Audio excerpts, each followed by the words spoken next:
Angibingelele bantwana benkosi ngale mini yanamhlanje.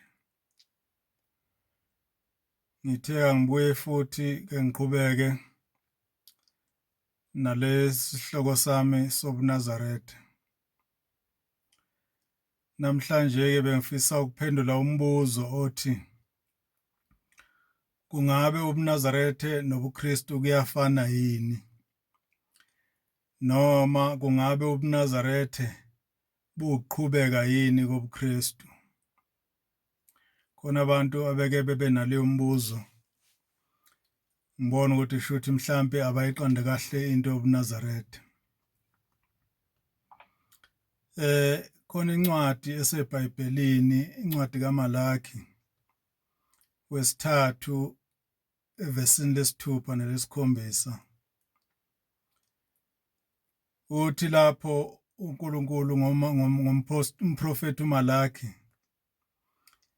yena uNkulunkulu akaguquki, uhlale nje enjalo, akusho ukuthi namhlanje uyilokhu kusasa uyilokhuya, uhlale nje eyinto eyodwa.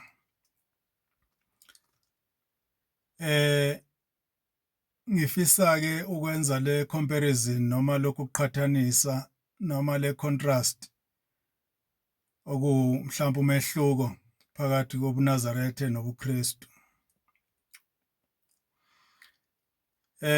Okokuqala nje engingakusho as a comparison noma uqhathanisa ukuthi ubuNazarethe bakhandwa uNkulunkulu.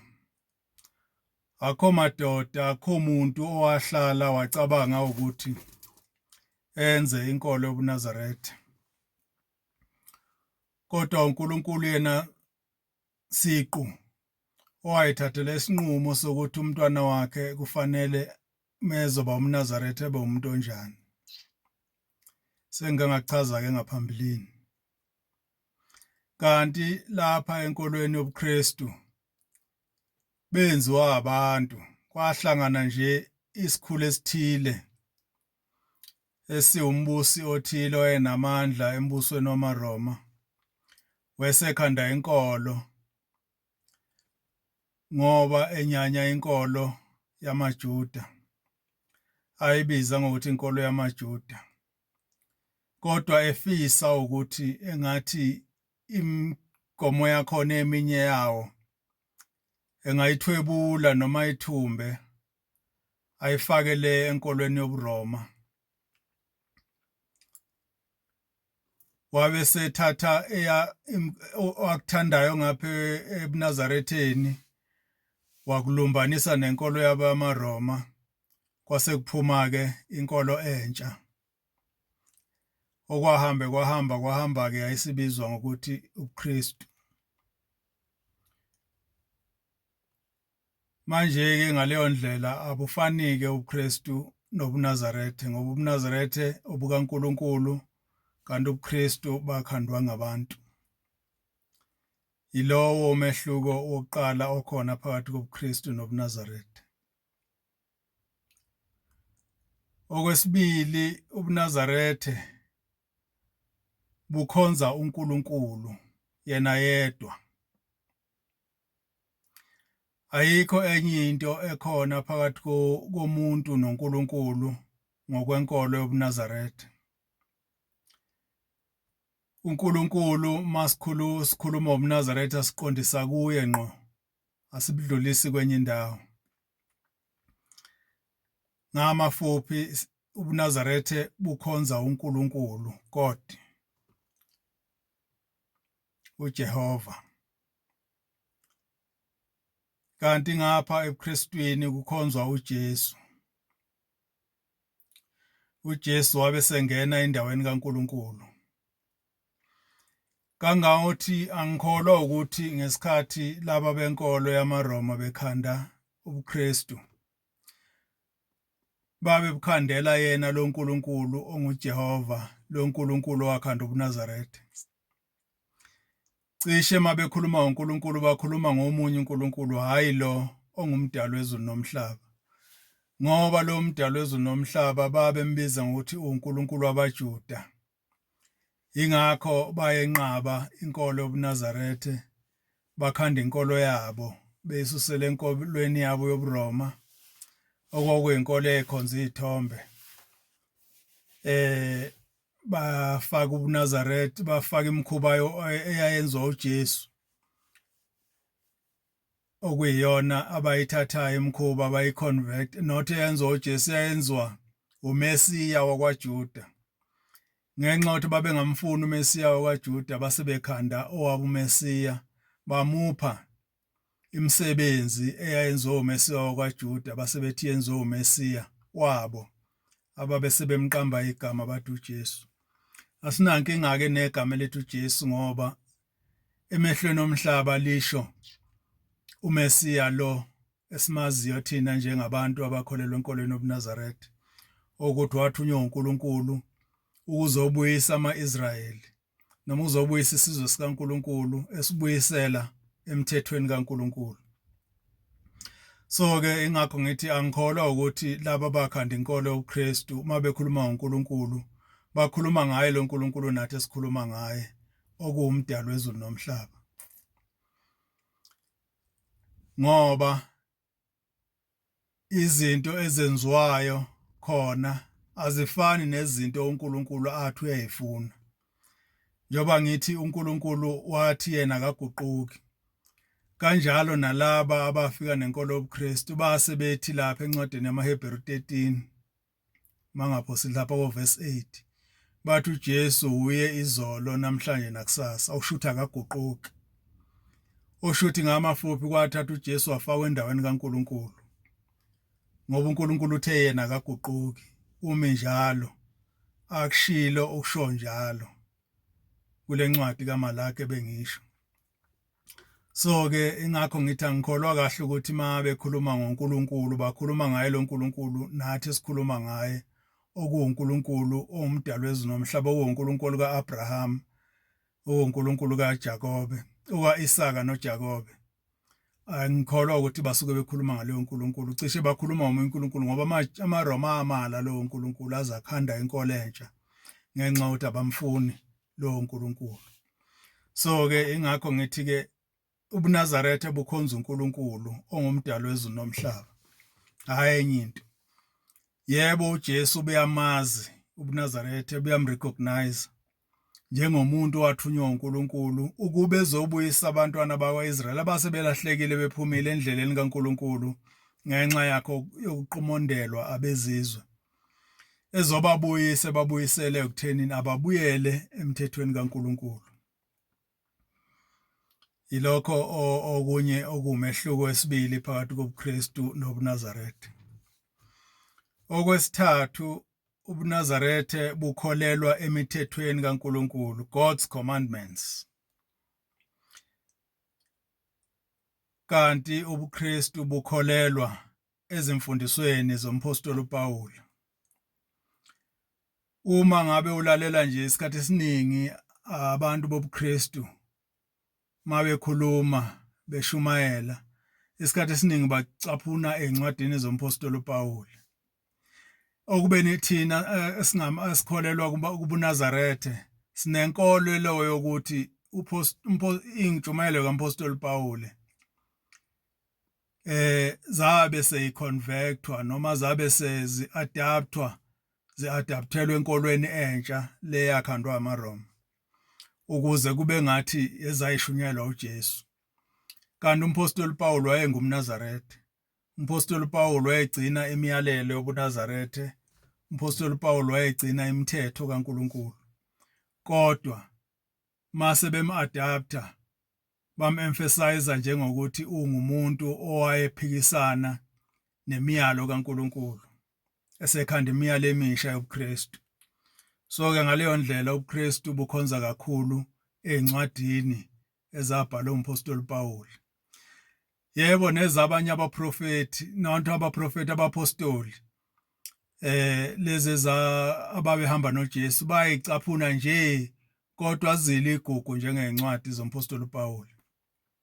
Umpostoli Paul bamthatha njenge-advocate or i-propellant yenkolo yobuKristu ukuthi lenkolo entsha eyenziwa amaRoma. So kanti ngapha thina sikholwa ukuthi nje uNkulunkulu njoba wayeshaya umthetho wokuthi akwenziwe ukuthi leyo mthetho isamile namanje ngoba uNkulunkulu uthi akaguquki. Akushila izolo nanamhlanje kuseyikho kuyikho naphakade. Isivumelwano asenza nabantwana baIsrayeli washo uNkulunkulu wathi sizivumelwano saphakade esiyogcina naye izizukulwane zabo. Ngisho uJesu efika wathi uJesu ngithunyiwe ezweni sika-Israyeli esilahlekileyo okuwukuthi uzobuyisa abantu abalahlekile abaphumile emfundisweni kaNkulunkulu bathatha ezinye imfundiso zabacindezeli babo. So ngaleyo ndlela uNazaretha bugcina imithetho kaNkulunkulu njengoba injalo noma kukhona eminye imithetho uNkulunkulu anika uShembe igunya lokuthi ayilungise ifanele isimo sanamhlanje. Ngeke ngayichaza ngokudlula ukuthi khona imithetho uShembe uNkulunkulu amnika igunya lokuthi ayenze ibe isimo esifanele ukuphila kwanamhlanje. So ke ubuNazaretha ke buyinkolo egcina imithetho kaNkulunkulu ngoba kwasabona buwumthetho kaNkulunkulu. EbuNazaretheni ke futhi sinenkolelo yokuthi umuntu mayefa emva kosuku lwesithathu engcwatshiwe uyavuka aye phambi komdali ukuze ahlulelwe. Okuwukuthi amaNazaretha mayefa awalali ethuneni kodwa ayavuka avukele ukuya endaweni la abesebenzela khona ukuze ayohlulelwa. Kanti ngapha enkolweni yobuKristu inkolo yobuKristu ikholele ekuthenini umuntu mayefa uyalala ethuneni alinde ukukhala kwecilongo la eyohlwithwa eyovuswa khona ahlwithwe irapture ukuze akwazi ukuya phambi kwesihlalo sakwehlulela.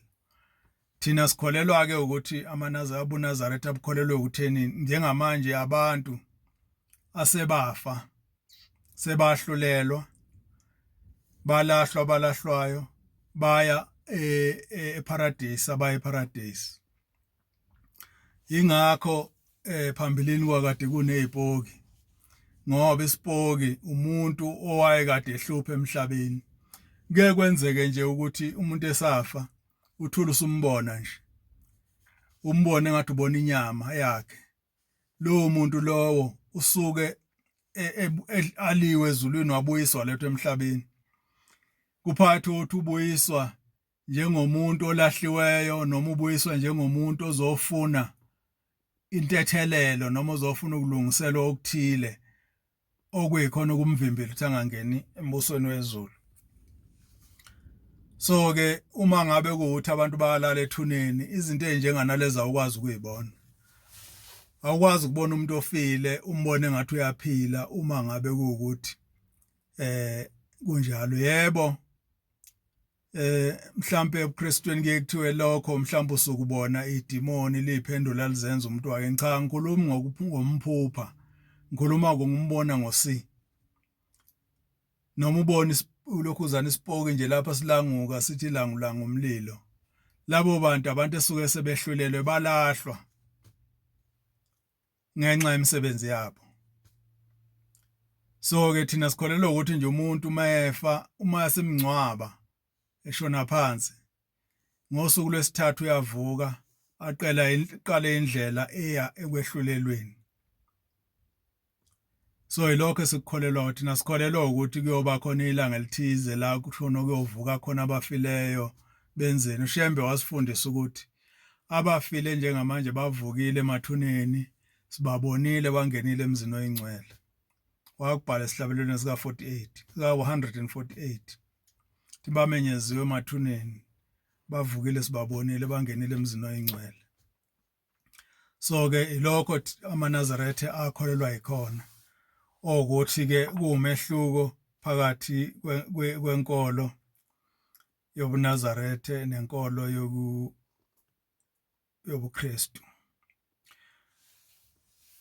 amaNazaretha akholelwa ukuthi ubuNazaretha bukholelwa ukuthi uJesu njengoba wafa wavuka wahamba waya ezulwini ngendlela okushiwo ngayo wahamba ngayo ngeke sabuya uJesu. Uma uNkulunkulu efisa ukwenza omunye umlingo wakhe emhlabeni uyowenza ngomunye njengoba sikholelwa ukuthi wawenza ngoShembe, ukuthi abuyise uShembe noShembe azobuyisa abantu ekwedukeni kwakhe. Wamthumela ezweni esithi njengoba uJesu nje wathi ithunyelwe kuba Israyeli uzobabuyisa ekwedukeni kwabo. NamaNazaretha akholelwa ukuthi uShembe wathunyelwe uNkulunkulu ukuzobuyisa ama-Afrika ekwedukeni kwawo, ukuthi awabuyisele ekukhonzeni uNkulunkulu, ngoba ayesefundiswe ukuthi uma ngabe ufuna ukukholwa, thatha inkolo yobuKristu, ulahle izinto ezithizeni ebeziwubuntu bomuntu ukuze ungene enkolweni. Shothi kwakufanele uthathe ubulungu, i-civilization yakhona, i-culture yobulungu ukuze ukwazi ukuthi wemukeleke enkolweni yayisikhona le yayifike nabezizwe. So-ke uShembe mefika uzothi cha, uNkulunkulu akakushongo lokho, kodwa uNkulunkulu uthe yekani izono. Into ofanele niyenze ukuyeka izono, ukuthi niphila mpiloni, leyo mpilo eniphilayo akungabi impilo enenza nenza izono. Wayibala ukuthi izipho kufanele zenziwe, imapha ukuphi okufanele kuyekwe empilweni yabantu ngoba uNkulunkulu akakufuni. Ilokho-ke kumehluko phakathi kobuNazaretha nolukhuzana. AmaKristu akholelwa ukuthi uJesu usazobuya, lo kuthiwa Adventism, uzobuya uJesu, i-return of Jesus. No, thina sikholwa kanjalo. Sikholwa ukuthi nje leyo nkulumo iyokhulunywa izulwane nezulwane akasoze uJesu wabuya. Njengoba uNkulunkulu wayemthumile, imishini yakhe wayiqeda. Wakwenza umthume khona wakuqeda, sekuwukuthi sekuyithuba labanye njengoba nabapostoli abanye babe khona bakwenza abakwenzayo baqeda. Omunye umehluko okhona phakathi kobuNazaretha nobuKristu, ubuNazaretha bukhuluma ngombuso wezulu. Uma ungumNazaretha ukhuluma ngoNkulunkulu, ukhuluma ngobudlelwane noNkulunkulu nombuso wezulu, okuwukuthi uma sihamba la emhlabeni fanele siye ezulwini siyophila impilo yakhona ezulwini elungiselelwa la emhlabeni. Impilo umbuso wezulu ulungiselela la emhlabeni ukuze mawufika ezulwini ufike khona wehlulelwe ubusungena embusweni wezulu ngokwemsebenzi oyenzile emhlabeni. Njengoba esho uncwadi yeSambulo 20 ngithi verse 12, othi wabona isihlalo sokwehlulela abafileyo behlulelwa ngokwemsebenzi ebhaliwe ezincwadini zabo zokuphila, abafunyanwa bengabhalwanga baphoswa echibini lomlilo. Lokho kusho ukuthi kufanele ukuya ezulwini noma umbuso wezulu ulungiselela emhlabeni. Ngeke ufike uphenduke ngale ubusukhuluma ngokulungisela umbuso wezulu ungasekho vele emhlabeni, ngoba kufanele lokho kwenzela emhlabeni ngokuthi ugcine imiyalo kaNkulunkulu. Imiyalo kaNkulunkulu njengoba wayekhiphile injalo la emhlabeni futhi injalo nasezulwini. Njengoba nje uJesu wathi asothi masithandaza sithi Baba wethu osezulwini, madunyiswe igama lakho, umbuso wakho mawuze emhlabeni njengoba unjalo ezulwini. Oshuthi impilo yobuNazaretha leyo uNkulunkulu wathi akayifuna amaNazaretha ayenze, ungaphuza utshwala, ungakudla okungcolileyo, ungaligondi ikhanda nesilevu kanjalo. Impilo ephilwa embusweni kaNkulunkulu. So-ke umNazaretha umeshumayela ushumayela ngempilo ofanele uyiphile emhlabeni ukuze ulungiselele ukuphila embusweni wezulu uma udlula emhlabeni.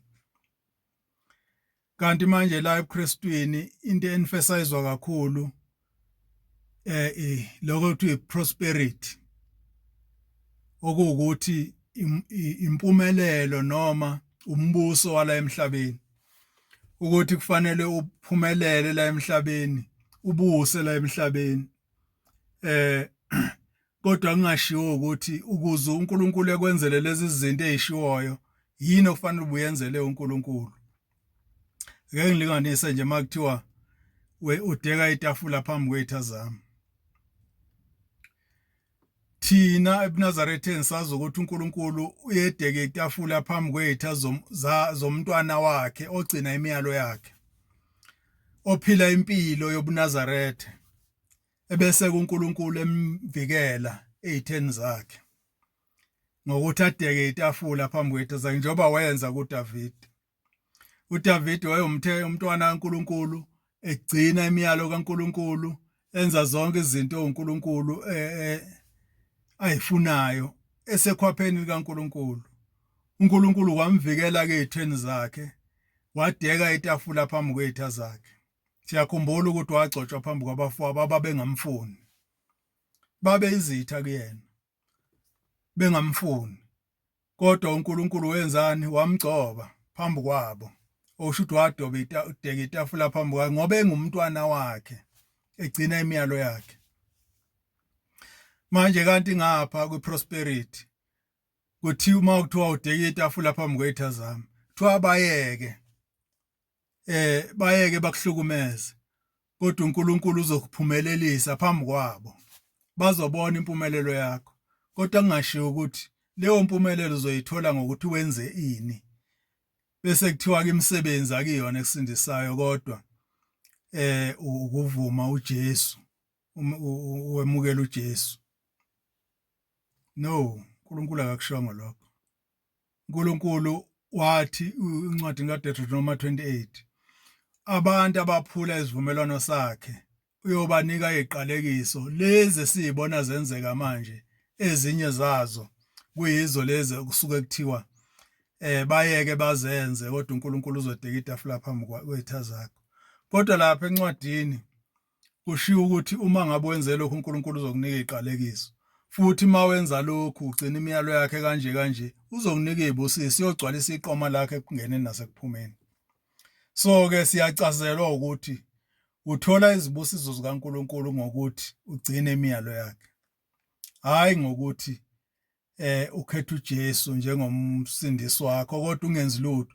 Umkhethe uJesu njengomsindisi nenkosi nomsindisi, kodwa uqhubeke wenza izinto uNkulunkulu athi ayingenziwa ngoba uthi wena ukho ngaphansi komthetho.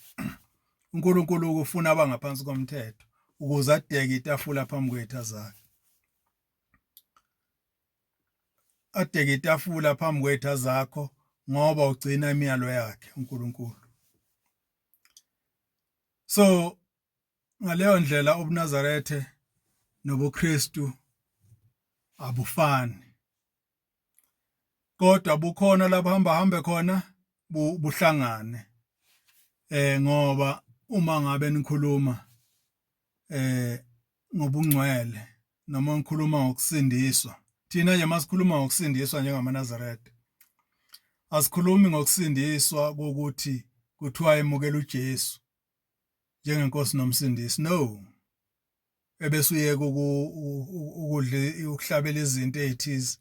No, akunjalo, akunjalo. Thina njengamaNazarethe uNkulunkulu usifundisa ukuthi ukusindiswa kwethu ukuthatha isifungo sobuNazarethe, ukuthi uzohlala endlini kaJehova uzobe sekupheleni kwensuku zakho ngokuthi ugcine imiyalo yakhe njengoba eyiyalile ngoMose. Ileyo ndlela thina sifundiswe ngayo ukuthi uNkulunkulu ubudlelwane bakhe nawe usindiswa ngokuthi ugcine imiyalo yakhe, ngoba ukusindiswa kusho ukuthi ukukhishwa ezonweni. Uyasindiswa ekuyeni, ekulahlweni, usindiswa kuyeni esihogweni. yilokho kuthiwa uyasindiswa ezonweni, and isono kuwukuphula umthetho kaNkulunkulu. Ayikho enye into eyisono ngaphandle kokuphula imithetho kaNkulunkulu. Uma ungaligcini isabatha uNkulunkulu wethu aligcina isabatha, uyalephula isabatha, wenza isono leso. Uma ngabe unabanye uNkulunkulu kunenye into oyikhonzayo kungewuyena uNkulunkulu, isono leso, wephula umthetho kaNkulunkulu.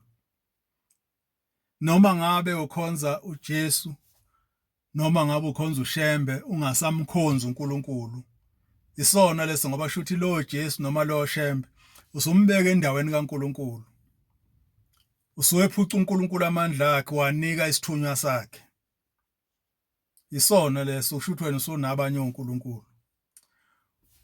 Ithunywa uNkulunkulu azilethayo kuJesu kanye noShembe zazi sithatha zisisa kuNkulunkulu.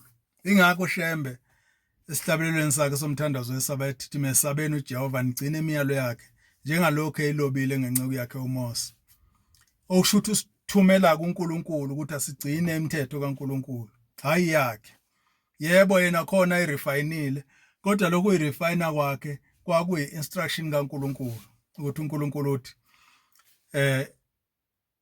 ngoba abantu sebephila kanje, njengalokho engangalinganisa ngakho last time ukuthi amagrebhisi umNazaretha wakuthiwa akangawadli, kodwa ngenxa yokuthi isimo sinjenganamhlanje utshwala sebenziwa noma ingane, akubange kusaba umthetho ukuthi amaNazaretha angadli amagrebhisi, into enjenganaleyo. So sengisho ukuthi-ke umpendulo yombuzo othi ubuNazaretha buyafana nobuKristu, no, abufani. Kodwa ubuNazaretha is pure religion kaNkulunkulu, bese kuthi ubuKristu is a hybrid ye-religion kaNkulunkulu plus ne-religion yobuRoma, yombuso wobuRoma. Njengoba ubuNazaretha bugcina isabatha ngoba umyalelo kaNkulunkulu usho njalo agcina usuku lwesabatha lungcweliswe ngoba uNkulunkulu walwenza lwabangcwele. Kanti ngapha umbuso wamaRoma uthi agcina usuku lwesonto ngoba luwusuku lwabo oluyigugu. So-ke ayifani lezo zinto, akikho, ziyahlukana.